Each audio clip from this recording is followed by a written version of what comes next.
नमस्कार, आर्य न्यूज देख रहे हैं आप। मैं हूं आपके साथ पल्लवी सिंह। उत्तर प्रदेश बुलेटिन की शुरुआत करेंगे। प्रदेश में देशभक्ति के अलख जगाने और तिरंगा और महापुरुषों के प्रति लोगों की आस्था जुटाने के लिए आम आदमी पार्टी तिरंगा यात्रा अभियान शुरू कर रही है। आपको बता दें कि इस यात्रा के माध्यम से उत्तर प्रदेश में 1 जुलाई से हर जगह तिरंगा यात्रा निकाली जाएगी और राजधानी लखनऊ में आम आदमी पार्टी के प्रदेश मुख्यालय में पार्टी के उत्तर प्रदेश प्रभारी और राज्यसभा सांसद संजय सिंह ने कहा है कि प्रदेश में 1 जुलाई से ये तिरंगा यात्रा निकाली जाएगी। इससे पहले तिरंगा शाखा बनाई जाएगी, जिसके लिए 5 सदस्यों को कोऑर्डिनेशन कमेटी बनाई गई और इसमें पहचान फाउंडेशन के आशुतोष सेंगर, अभिषेक सुधीर, जनक प्रसाद, संदीप कुमार और ब्रिजलाल लोधी शामिल हैं। यात्रा के दिन ही यात्रा शाखा के सदस्य महापुरुषों और तिरंगा के बारे में चर्चा करेंगे। साथ ही तिरंगा यात्रा का कार्यक्रम करीब 1 घंटे चलेगा और ये प्रदेश के हर हिस्से में चलाया जाएगा। संजय सिंह ने यह भी कहा कि तिरंगा यात्रा से जुड़ने के लिए एक हेल्पलाइन नंबर जारी किया गया है, जिसमें फोन या फिर व्हाट्सएप करने पर सभी जानकारियां उपलब्ध की जाएंगी।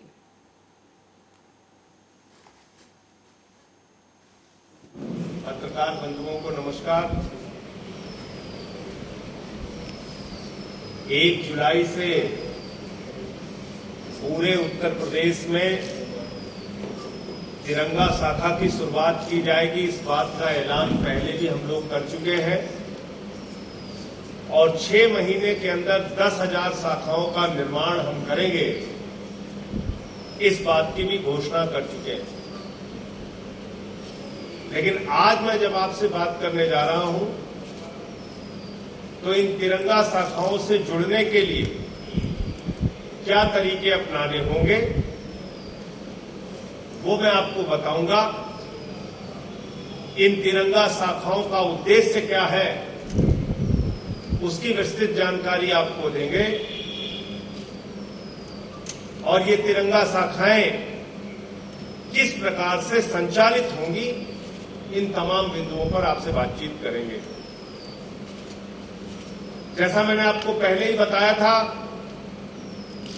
कि भारत का तिरंगा हर एक भारतीय की आन बान और शान की पहचान है। भारत का तिरंगा हम सब के लिए गर्व और गौरव का प्रतीक है। इसलिए जितनी भी तिरंगा शाखाएं उत्तर प्रदेश में होंगी, शाखा की शुरुआत में हम सारे लोग तिरंगा सामने लगाकर जितने भी सदस्य उस शाखा में मौजूद होंगे, तिरंगे को प्रणाम करके अपने शाखा की शुरुआत करेंगे। शाखा में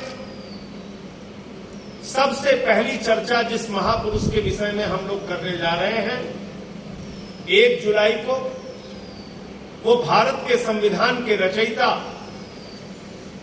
भारत के संविधान को लिखने वाले बाबा साहब डॉक्टर भीमराव अंबेडकर के बारे में, उनके जीवन के बारे में एक सार्थक और अच्छी चर्चा पहली तिरंगा शाखा में, यानी कि 1 जुलाई को जो होने वाली तिरंगा शाखा है उत्तर प्रदेश के अंदर, उस दिन पहली शाखा में बाबा साहब डॉक्टर भीमराव अंबेडकर के जीवन पर।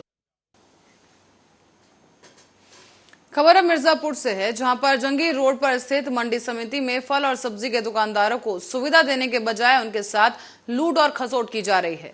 दरअसल आपको बता दें कि लाइसेंस धारक आढ़तियों को लाभ की बजाय नुकसान हो रहा है और इस दौरान गैर लाइसेंसी प्रतिबंधित प्लेटफॉर्म पर डटकर व्यापार करते हुए राजस्व को क्षति पहुंचा रहे हैं। गौरतलब है कि 2017 से परेशान व्यापारियों की गुहार अनसुनी की जा रही है। तो वहीं मंडी समिति के सचिव ने कहा है कि लोगों को नोटिस दिया गया और आगे की कार्रवाई की जा रही है। रूप से आवंटित कराकर वहां पे व्यापार को सुचारू रूप से चलाया जाए, इसके लिए हम लोगों ने नोटिस दिया। नोटिस का जवाब अभी फिलहाल किसी का नहीं आया। अब हम लोग उसके आगे कार्रवाई। परेशानी है कि 18 लाख रुपए का हमने क्वार्टर लिए हैं, आज तक वहाँ कुत्ता तक नहीं जा रहा है।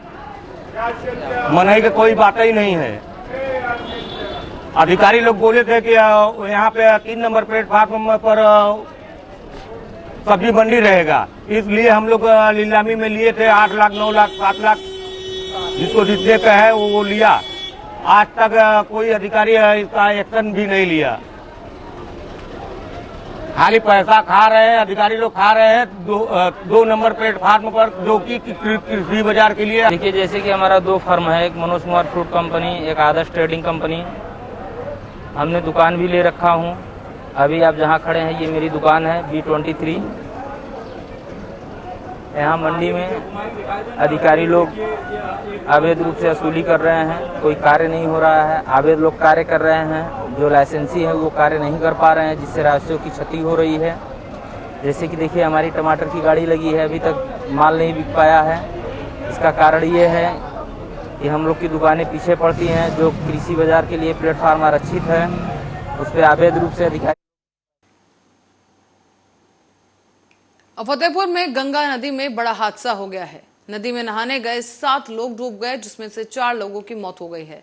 दरअसल मंगलवार की सुबह को ही करीब गंगा नदी में नहाने गए 7 लोग, जहां गंगा नदी में युवकों के डूबने की खबर मिलते ही मौके पर पुलिस पहुंची और बचाव और राहत कार्य में जुटी गई। इस दौरान आपको ये भी बता दें कि राहत बचाव कार्य के दौरान 3 युवकों के शव गंगा नदी से निकाल लिए गए हैं। इस दौरान एक किशोरी की हुसैनगंज CHC में इलाज के दौरान मौत हो गई। नदी से निकाले गए लोगों को हुसैनगंज CHC में भर्ती कराया गया है और सभी लोग मतीनपुर गांव के एक शादी समारोह में शामिल होने आए थे। शामिल होने के साथ साथ 4 लोगों की मौत से गांव में अब कोहराम मच गया है, जबकि हुसैनगंज थाना क्षेत्र के मतीनपुर गांव की ये घटना बताई जा रही है, जहां पर गंगा में नहाने गए 7 में से 4 लोग उनकी मौत हो गई है।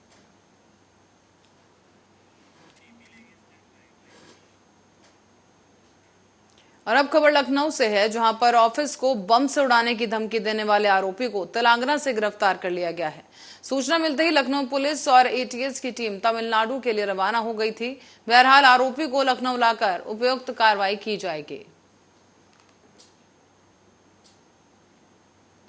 दिनांक 5 जून 2022 को नीलकंठ मणि जी की कंप्लेन के आधार पर थाना मड़ियाओं पे एक मुकदमा पंजीकृत किया गया था, धारा 507 और 66 FID एक्ट के अंतर्गत। इसमें एक व्हाट्सएप ग्रुप में एक मैसेज आया था कि RSS के कुछ ऑफिसर्स हैं जिनको बम उड़ाने की धमकी दी गई थी, जिसमें से एक ऑफिस हमारे यहाँ अलीगंज सरस्वती विद्या मंदिर भी है। और इसमें UP ATS और थाना मड़ियाओं की पुलिस टीम की संयुक्त ऑपरेशन से जिसने भी ये मैसेज भेजा था उसकी लोकेशन तमिलनाडु में ट्रेस की गई थी और उसको तमिलनाडु से अभी उठा लिया गया है। और उसका नाम है राज मोहम्मद पुत्र मोहम्मद अंसार अली, जो कि पुद्दुकोट्टाई तमिलनाडु के रहने वाले हैं। और तमिलनाडु पुलिस की सहायता से कोऑर्डिनेट करके उनको यहाँ पे लाया जा रहा है। अग्रिम विधि बढ़ते हैं अगली खबर की ओर। बहराइच में पुलिस ने आगामी त्योहारों को लेकर कमर कस ली है। इसी क्रम में दंगा नियंत्रण को लेकर अभ्यास किया गया, तो वहीं IG अखिल कुमार के निर्देश पर पुलिस अधीक्षक ने यह अभ्यास शुरू करवाया है, जो कि पुलिस लाइन में ही किया गया। भीड़ को तितर बितर करने और रबर बुलेट गन, लाठीचार्ज, आंसू गैस के गोले और ऐसे कई साधनों को किस तरीके से इस्तेमाल किया जाए और कई शस्त्रों के बारे में भी जानकारी साझा की गई। दरअसल अपर पुलिस अधीक्षक ग्रामीण अशोक सिंह के नेतृत्व में यह अभ्यास करवाया गया है।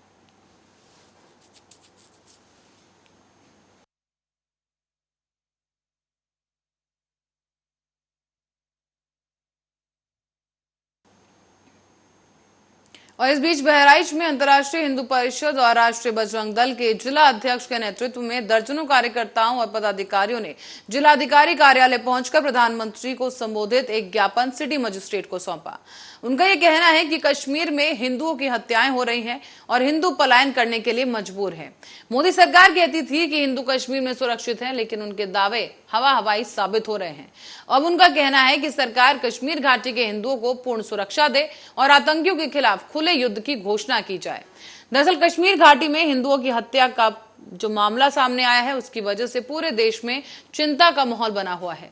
आतंकियों को कश्मीर घाटी से भगाने के लिए केंद्र सरकार को जल्द से जल्द सेना को खुली छूट दे देनी चाहिए। और पिछले करीब साल भर से 15 से अधिक हिंदुओं की हत्या कर आतंकियों ने पूरे देश को खुली चुनौती दी है। सरकार से मांग की गई है कि कश्मीरी घाटी के हिंदुओं को पूर्ण सुरक्षा दी जाए और आतंकियों के खिलाफ खुले युद्ध की घोषणा करें। सरकार का यह रवैया गूंगे और बहरे वाला हो गया है। उन्होंने ये भी कहा कि अंतर्राष्ट्रीय हिंदू परिषद, राष्ट्रीय बजरंग दल सरकार में कश्मीरी घाटी के हिंदुओं को पूर्ण सुरक्षा और आतंकवाद किए जाने की मांग करता है। साथ ही आपको बताते चलें कि उन्होंने ऐसा नहीं किया तो आगे आंदोलन के लिए बाध्य होंगे। इस तरह का बयान दिया गया है और आप देख सकते हैं कि बैनर लिए ये प्रदर्शन करते भी नजर आ रहे हैं। हमला कश्मीर में कश्मीरी हिंदुओं के साथ होने वाले अत्याचार, और आज एक साल के अंदर देखें तो लगभग 15 से ज़्यादा हिंदुओं की हत्या हुई। टारगेट किलिंग हो रही है, चुन चुनकर हिंदुओं को ही मारा जा रहा है। जब एक तरफ सरकार, मोदी सरकार ये दावा करती थी कि कश्मीर में हम सुरक्षित हैं, हमारे लोग सुरक्षित हैं, लेकिन आज कश्मीर में हिंदू पलायन के लिए विवश है। तो हम लोग समग्र हिंदू जनमानस में अति क्रोध की स्थिति है। लोग बिल्कुल खौल रहे हैं और ये स्थिति बिल्कुल बर्दाश्त से बाहर है कि हम हिंदुस्तान में हम हिंदुओं के ऊपर इतना अत्याचार हो, हिंदू पलायन के लिए विवश हो, ये सहन नहीं होगा। हम लोग आज ज्ञापन कर रहे हैं, आने वाले समय में आंदोलन, बड़े आंदोलन की भी तैयारी अंतर्राष्ट्रीय हिंदू परिषद कर रही है। क्या मांग कर रहे हैं आप? हमारी मांग है कि कश्मीर में अगर एक हिंदू मारा जाता है तो 1000 आतंकवादियों को ढूंढ कर चुन चुनकर मारा जाना चाहिए। हिंदुओं को सुरक्षा मिल। और अब खबर आगरा से है, जहां पर DIOS मनोज कुमार ने बताया है कि यूपी के 10वीं और 12वीं के छात्र छात्राओं के लिए अच्छी खबर सामने आई। उन्हें इस बार परीक्षा परिणाम देखने के लिए साइबर कैफे नहीं दौड़ना पड़ेगा, क्योंकि उत्तर प्रदेश सरकार ने इस बार छात्र और छात्राओं को 10वीं और 12वीं के परिणाम ईमेल आईडी पर भेजने की तैयारी की है। शासन की ओर से शिक्षा विभाग के अधिकारियों को निर्देशित किया गया कि आगामी 12 जून तक 10वीं और 12वीं की बोर्ड परीक्षा देने वाले छात्र छात्राओं को अपनी ईमेल आईडी जुटाकर उनका रिजल्ट भेजें। यूपी में ये व्यवस्था पहली बार होने जा रही है, जिसको लेकर छात्रों के लिए काफी अच्छी खबर बताया जा रहा है। अधिकारियों को ये निर्देश दिए गए हैं कि इस बार माध्यमिक शिक्षा परिषद सभी बच्चों की ईमेल आईडी पर ही उनके परीक्षा परिणाम घोषित करेगी। इसका आशय ये कदापि नहीं है कि जो हम पहले इस तरीके से परिणाम निकालते थे वो तो जारी रहेगा ही, लेकिन इसके साथ साथ उनकी इंडिविजुअल बच्चे की आईडी पर उसका परीक्षा परिणाम घोषित किया जाएगा। और लखीमपुर खीरी में दलित युवक की मौत के मामले में यूपी कांग्रेस ने ट्वीट कर दोषियों पर कार्रवाई करने की मांग की है। दरअसल बीते 3 दिन पहले ही लखीमपुर खीरी में गोला थाना क्षेत्र के मुर्तिहा गांव निवासी दलित युवक धर्मेंद्र को जिला कारागार में उसकी मौत हो गई थी। दलित युवक धर्मेंद्र 2 दिन पहले ही गौकशी के आरोप में गोला थाना द्वारा भेजा गया था, लेकिन इस दौरान परिजनों का भी आरोप सामने आया है कि गोला थाना SHO विवेक उपाध्याय ने धर्मेंद्र को छोड़ने के बदले 40,000 रुपए की मांग की थी। मृतक के परिजनों ने जब 40,000 रुपए पुलिस को नहीं दे पाए, इसी के चलते थाने में दलित धर्मेंद्र को पुलिस ने 3rd डिग्री देकर मारा पीटा।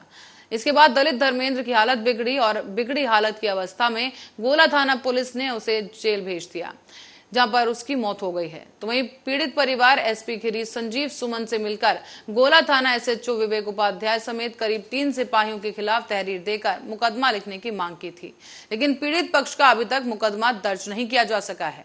पीड़ित पक्ष कोर्ट पहुंचा और मुकदमा दाखिल किया गया।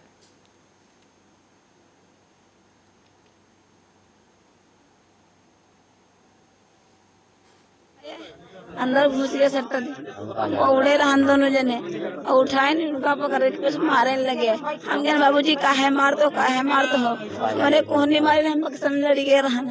तो हम कहें ये साला हम कहें काहे लेगा तुमका लिखे काहे जात, कहीं इनको साहब ने बुलाया है बड़ी जांच करने के लिए। तो क्या नाम उनका है? विवेक कुछ नाम है, वो अध्याय विवेक अध्याय बुलाया है जांच करने के लिए। हमारे क्या खूब मारने पीटने जाए हम लोग, आए अंदर घुस गए सट्टा।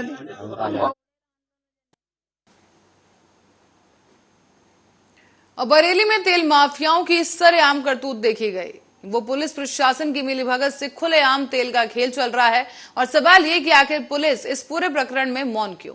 पूरा मामला विस्तार से समझने के लिए देखिए ये रिपोर्ट।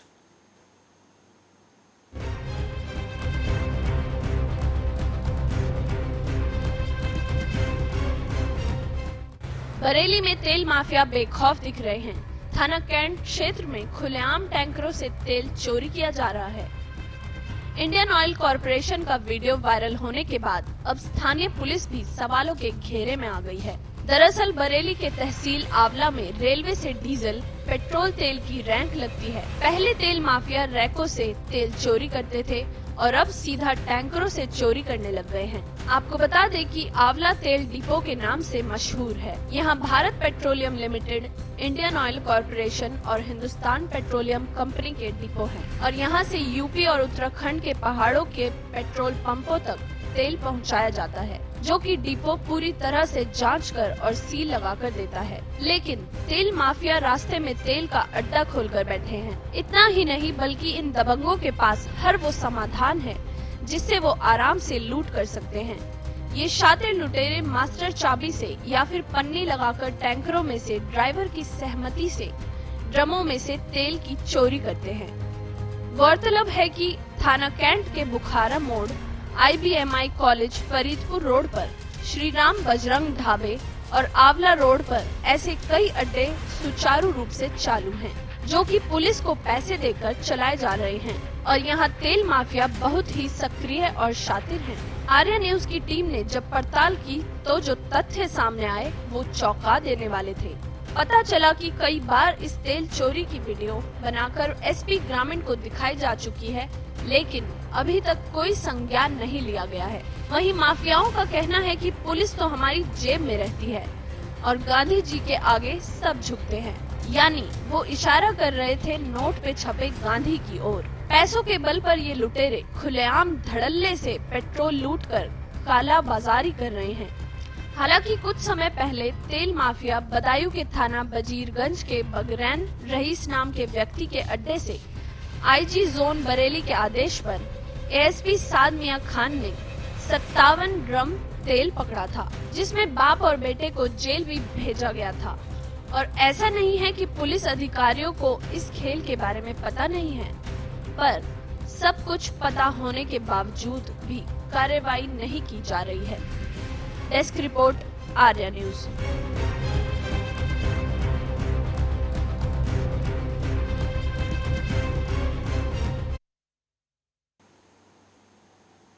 और इसी रिपोर्ट के साथ ही बुलेटिन में फिलहाल के लिए इतना ही। आप देखते रहिए आर्या न्यूज।